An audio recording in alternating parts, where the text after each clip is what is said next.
আসসালামু আলাইকুম। Welcome to RA blogs. কেমন আছেন আপনারা সবাই? আশা করছি আপনারা সবাই ভালো আছেন।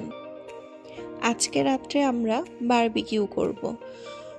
তো এ কারণেই মাছ কেনার জন্য মেহেদি পারভেজ ভাইকে নিয়ে মাছের বাজারে গিয়েছে, আর আমি আমাদের বাসার সামনে সিঁড়িতে বসে তাদের জন্য অপেক্ষা করছি। এই তো তারা চলে এসেছে মাছ কিনে।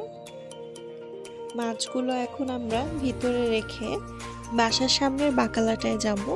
সেখান থেকে বারবিকিউ এর জন্য প্রয়োজনীয় কিছু মশলাপাতি নিব। এই যে চলে এসেছি। তো এখান থেকে ঘুরে ঘুরে আমরা দেখছি কি কি লাগবে বারবিকিউ এর জন্য। আজকের আমাদের এই বারবিকিউ পার্টিটা কিন্তু পারভেজ ভাইয়ের তরফ থেকে। তো আমরা দেখছিলাম যে কি কি মশলাপাতি লাগবে।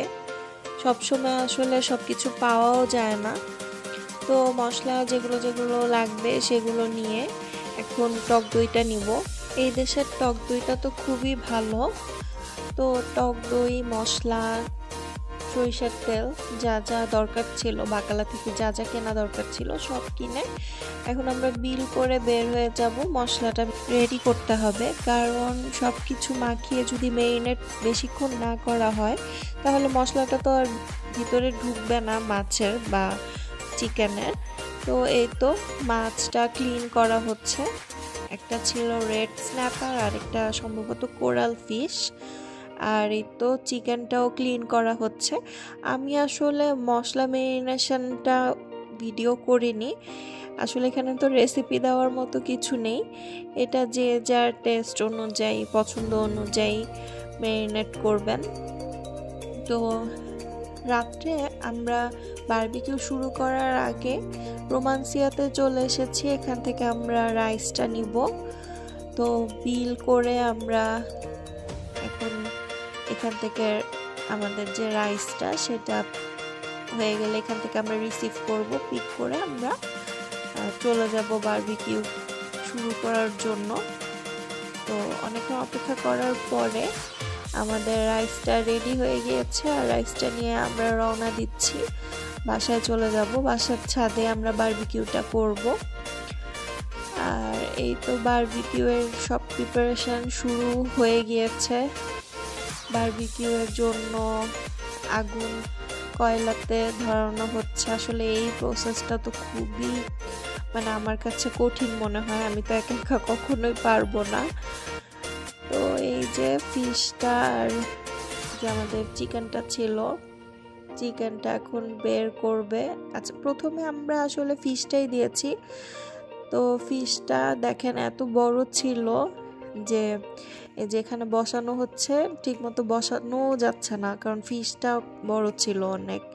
তো কোনো রকম আমরা এটা বসিয়ে যে মশলা টশলা ভালো মতো লাগিয়ে এটা এখন প্রথমে দিব বারবিকিউ করতে। এটা হওয়ার পরে আমরা আরেক ব্যাচ, পরের ব্যাচে দিব হচ্ছে আমাদের চিকেনটা।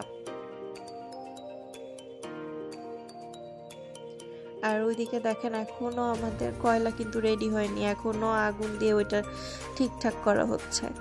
তো এই তো এটা এখন বসিয়ে দিবে কয়লার উপরে। এই প্রসেসটা আমার কাছে আসলে খুবই কঠিন মনে হয়। আর বারবিকিউ এর সব থেকে বড় আমার কাছে যেটা ঝামেলা মনে হয় যে বারবিকিউ এর হোস্ট যারা থাকে তারা কখনোই আমার মনে হয় ভালো মতো এনজয় করতে পারে না। যারা খায় তারাই এনজয় করতে পারে, আর যারা হোস্ট থাকে তাদের সারাক্ষণ কয়লার কাছে, আগুনের কাছে দাঁড়িয়ে থাকতে হয়, বাতাস করতে হয়, উল্টে পাল্টে দিতে হয়।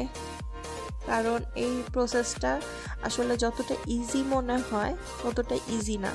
কারণ এটা হিট যদি বেশি থাকে তাহলে কিন্তু বাহির দিয়ে হয়ে যাবে, কিন্তু ভিতরে ভালো মতো কুক হবে না।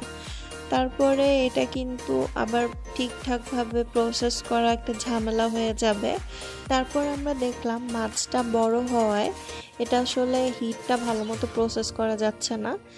তারপরে মাছের মাথাটা কেটে, যেহেতু মাছের মাথাটা ওভাবে খাওয়া হয় না, তো কেটে আমরা মাছটা দিলাম। তো মাছটা হয়ে যাওয়ার পরে পরের ব্যাচে আমরা মুরগিটা দিলাম। তো মুরগিটা হওয়ার পরে কিন্তু আবার যে আরেকটা মাছ ছিল সেটাও দেওয়া হয়েছে, সেটা আসলে আমার ভিডিও করা হয়নি। মুরগিটা 2 ব্যাচে দেওয়া হয়েছে, কারণ এখানে অনেকগুলো মুরগি ছিল। 2 ব্যাচে মুরগি দেওয়ার পরে লাস্টের ব্যাচে আমরা আরেকটা যেই মাছ ছিল সেটা দিয়েছি। আর এইখানে কি হয়েছে দেখেন, আগের যেটার মধ্যে আমরা কয়লা রেডি করেছিলাম সেটা এত ছোট ছিল যে ওইটাতে আসলে ঠিকভাবে ব্যালেন্স করা যাচ্ছিল না। আর এখন যেটা সেটা আবার বেশি বড়, এটাতে আবার অনেক কয়লা লাগবে। তো আমরা এক সাইডে আমাদের যতটুকু প্রয়োজন ওই সাইডে আমরা কয়লা রেডি করে আমরা এখানে মুরগিটা বারবিকিউ করছিলাম। এই সিজনে তো বারবিকিউ করার অন্যরকম একটা আনন্দ। তো আপনারা কারা কারা বারবিকিউ করছেন বা সামনে করবেন অবশ্যই জানাবেন। তো এই তো দেখেন বারবিকিউ এর মুরগিটা অলমোস্ট ডান।